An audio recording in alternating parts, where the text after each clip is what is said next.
ఏదైతే తిరుమల తిరుపతి దేవస్థానం ఆధ్వర్యంలో డైరీ ఏర్పాటు చేయడానికి టీటీడీ యాజమాన్యం ముందుకొచ్చినట్టయితే నేను సొంతంగా 1000 గోవులను దానం చేయడంతో పాటు 1,00,000 గోవుల వరకు సొంతంగా నేను దాతల ద్వారా సమకూర్చే బాధ్యత తీసుకుంటానని చెప్పడం జరిగింది. తిరుమలలో ఒకే చోట ఈ డైరీ ఏర్పాటుకు సంబంధించి ఇబ్బందులు ఏవైనా ఉంటే రాష్ట్ర వ్యాప్తంగా ఒక 5 చోట్ల 10 చోట్ల వివిధ ప్రాంతాల్లో డైరీ ఏర్పాటు చేస్తే ఆయా ప్రాంతాల్లో ఈ డైరీకి కావలసిన భూమిని సమకూర్చే బాధ్యత కూడా నేనే తీసుకుంటానని చెప్పడం జరిగింది. అందులో భాగంగా నా సొంత ఏదైతే మామిడి తోట ఉందో 22 ఎకరాల మామిడి తోట, దాన్ని పూర్తిగా టీటీడీ వారికి ఉచితంగా అందిస్తానని చెప్పడం జరిగింది. అయినప్పటికీ కూడా ఇప్పటి వరకు టీటీడీ ఆధ్వర్యంలో సొంతంగా డైరీ ఏర్పాటు చేయాలనే అంశం పైన కనీసం దీనికి మీరు అనుకూలమా వ్యతిరేకమా అనే అంశాన్ని కూడా ఇప్పటి వరకు మాట్లాడకపోవడం అనేది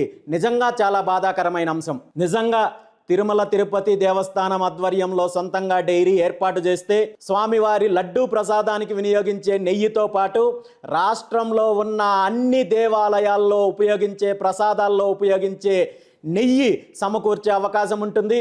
అదేవిధంగా పాలు, పెరుగు, మజ్జిగ, వెన్న అన్ని రకాలుగా దీని ద్వారా సమకూరుతాయి. అదేవిధంగా 1,00,000 గోవులతో డైరీ ఏర్పాటు చేసినట్టయితే 10 గోవులకు ఒక గోపాలుని నియమించిన 10,000 మందికి ఉద్యోగ అవకాశాలు వచ్చే అవకాశం ఉంది. అదేవిధంగా దీని ద్వారా వచ్చే పాలు, పెరుగు వీటి ద్వారా సాంఘిక సంక్షేమ హాస్టల్లో కావచ్చు, ఆసుపత్రుల్లో కావచ్చు, అదేవిధంగా ఆర్టీసీ బస్ స్టాండ్ లాంటి స్థలాల్లో కావచ్చు, అదేవిధంగా తిరుమలకు కాలినడకన వచ్చే భక్తులకు కావచ్చు మజ్జిగ అందించడానికి కానీ లేదా పెరుగుతోటి కావచ్చు, అదేవిధంగా ప్రజలకు ఒక స్వచ్ఛమైన పాలు అందించే కార్యక్రమానికి కానీ వీటన్నింటికీ అవకాశం ఉంటుంది.